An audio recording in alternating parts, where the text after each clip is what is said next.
In a move that surprised absolutely no one, Bob Iger, the long-standing CEO of Disney, announced his contract extension through 2026. Damn you, Bob Iger! And as of right now, that's old news, but it could mean that we're stuck with this guy through 2031, and well, can't tell you how much of a bummer that actually is.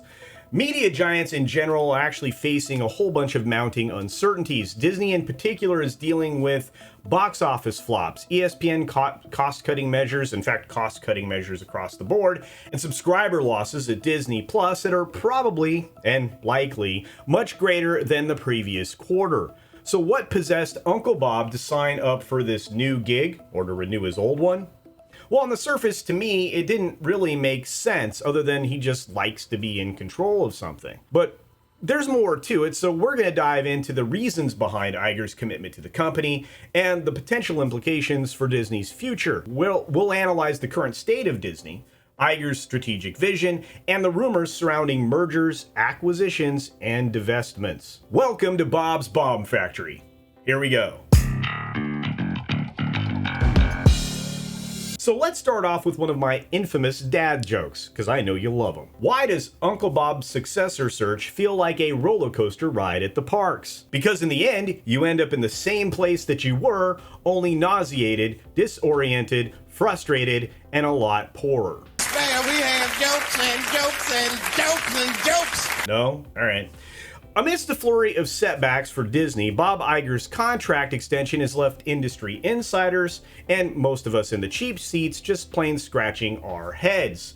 The company has faced a constant box office disappointment one after another for about a year now, and you have a very uncertain future for ESPN, as I mentioned in the intro. The once bulletproof theme parks are actually showing signs of collapse as attendance continues to decline, and wait times are a key evidentiary piece when it comes to analyzing that. With all of these challenges, Iger's decision to commit to Disney's future demonstrates unwavering dedication and confidence in his strategic vision, whatever that might be.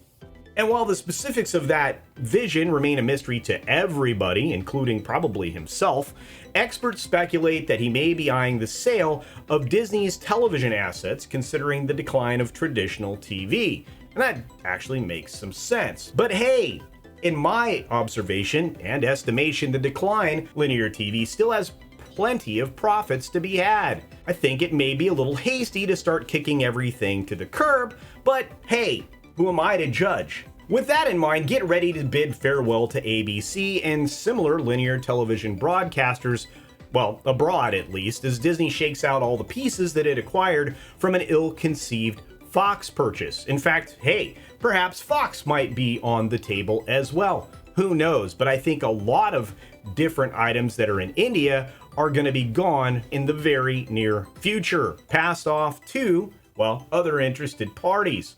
Furthermore, rumors around that Iger may consider venturing back into the video game industry or acquiring smaller companies that are already doing it. That way, it's Disney's position in that sector. However, with the current regulatory climate, the Microsoft Activision deal stalemate, and similar types of tussles with the FTC, it seems unlikely that those plans would actually come to fruition. There are many significant hurdles that you would have to face in a large acquisition plan like that. So it seems like Iger is sort of hemmed in here, and not to mention that's a whole lot of capital that they don't really have. They can't afford to go on a spending spree right now. Sure, he could try to grow that organically, but organic growth in gaming, hard to do. And let me tell you, but hey, organic growth is not really Bob's forte. One major criticism that Iger has faced all along is his alleged difficulty in selecting and shaping a qualified successor. Several potential heirs to the Disney throne, like Tom Staggs and Kevin Mayer, were once considered frontrunners, but ultimately they fell out of favor. Well, let's just say it honestly, for a very good reason. They found creative ways to spend money, and they got very little from that investment. In fact, they usually had massive expenditures with equal losses. I mean, just consider this when it comes to Tom Staggs. That next-gen project, yeah, that still has constant bugs and faults property-wide in Florida. So that's really more bad money after bad. Ouch. However, Iger's decision to extend his contract could also be seen as a message to Wall Street, a determination to stay in the game until the job is done, regardless of the odds, which we all know are not in his favor. But sooner rather than later, the mounting missteps may come back to bite Bob Factory Bob in the buttocks. Say that 3 times fast. Oh boy, that's a tongue twister. Now, regardless, as you look around, the media landscape continues to evolve and to some extent implode. Iger's leadership will be crucial in navigating Disney through these challenging times, of course, but if recent history is any indication, it could actually prove devastating to the company's future. In fact, I actually have that expectation. I don't know about you. Grant, you think that's a possibility? Iger's gonna make that happen in a positive way again? Absolutely not. All right. You see, the strategies and decisions that Iger may make to steer the company towards success or continued failure could be some of the most important since his very early days when he was pivoting the company away from Eisner's last days of folly. So, from potential mergers and acquisitions to addressing the woes of Disney's various business segments, there are many factors here that we have to consider. Factors that Bob should have seen coming a long time ago in his first tenure with the company, like the rest of us out here in the cheap seats. Hate this place. It ain't you, Bob.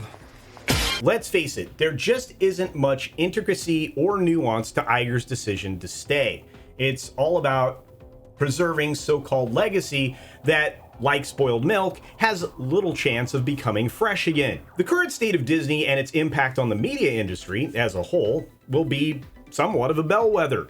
Will old media survive, or will a rising independent media formerly replace it? I think that's a real question. And here's a bigger one. Will Iger's extended tenure lead to a triumphant turnaround or further complications for Disney? Only time's going to tell on that one, but I'm on the record saying Bob is the cause of all of this mess at Disney. He's certainly not going to be the solution. His ego is far too big, and it will get in the way. And you know, a fancy word for that here is hubris. It was hubris, and we got what we deserved. But let's be plain. He can't admit he's done the immeasurable harm that everybody around him has been a witness to. And I don't know what else there is to say on this. What do you think? Is Bob the solution to the very problems that he created? Probably.